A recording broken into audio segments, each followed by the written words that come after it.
change your heart, change your life, change the planet. Hey everybody, it's Tim Van Orden, and today I'm coming to you from the Kelly Stand in Sunderland, Vermont. This is one of my favorite training grounds, especially when I need to do a road run. There are endless miles of dirt and gravel roads up here, and rather than hitting the pavement in Bennington, I drive 16 minutes, and I've got probably 50 miles of dirt and gravel roads to run on. So lots of great training out here. Anyway, as I'm running along, I'm thinking about my next tip.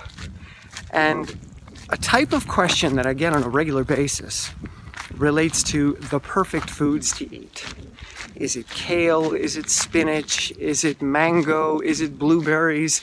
Is it red cabbage? There's all these questions on what is the most nutrient-dense food or the most nutrient-dense foods and what combination should I eat them in? And there's this scientism that gets applied to diet where we think that if we calculate everything perfectly, we're going to have maximal performance. And the reality is it just doesn't work like that.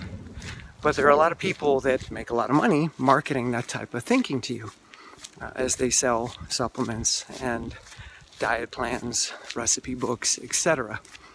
I'd love to come out with a recipe book, but it wouldn't be the perfect foods to eat. It would simply be a book on recipes that I enjoy. And that may happen at some point, as I'm a huge fan of salads and I've got some really fun salad recipes, but I'm not going to tell you that they're the perfect salad. They're just salads that I really like. So to answer the question, what are the perfect foods to eat on a plant-based diet? The ones that you are likely to eat. So if you don't like kale, it doesn't matter how nutritious it is. If you don't like red cabbage, it doesn't matter how nutritious it is. If there's a fruit that you don't enjoy, it doesn't matter how many anthocyanins or polyphenols are in it. It's the food that you're likely to eat that is the best food for you. So greens are a category. Find the greens that you like best. I'm a big fan of lettuce and kale.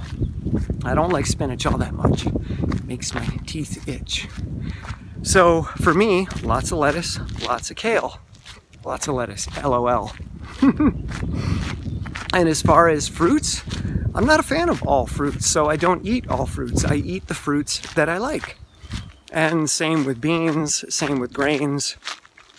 I find myself gravitating towards the foods that I'm most likely to enjoy in a particular category. That doesn't mean that I only ever eat kale or lettuce as my greens. It's just that the bulk of my greens come as lettuce and kale. So you have to be really careful about trying to put too much top-down control on your diet. And you have to let your instinctive, sensual self guide you towards the things that feel the most comfortable. That doesn't mean guide you towards junk food. It just means that, okay, I've got 10 things in this category, and this category is good. So which one am I drawn to, or which two am I drawn to in that category? Let's pick those, rather than always believing that you need to pick the one that has maxed out all the nutrient charts or the ORAC charts.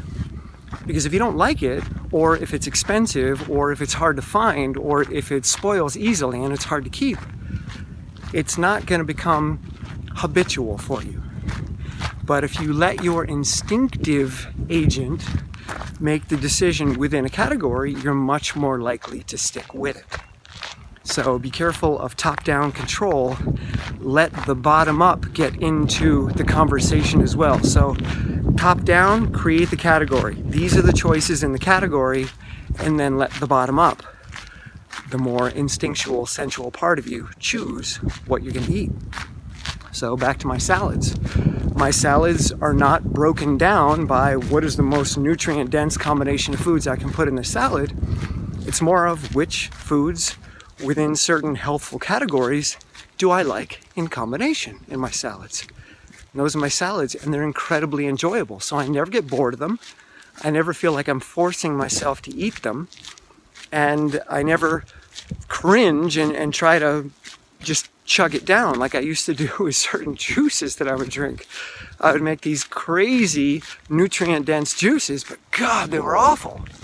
And it was hard to stay with it. I had to use a lot of cognitive control, and that would sap me for other things I was doing in my life. So now I allow my sensual self to get involved, to play along, and to help me choose. So invite other aspects of yourself to come along for that ride, that dietary ride, when you make your choices. All right? I hope there's some value in there for you. Leave your comments below. What are your favorite foods?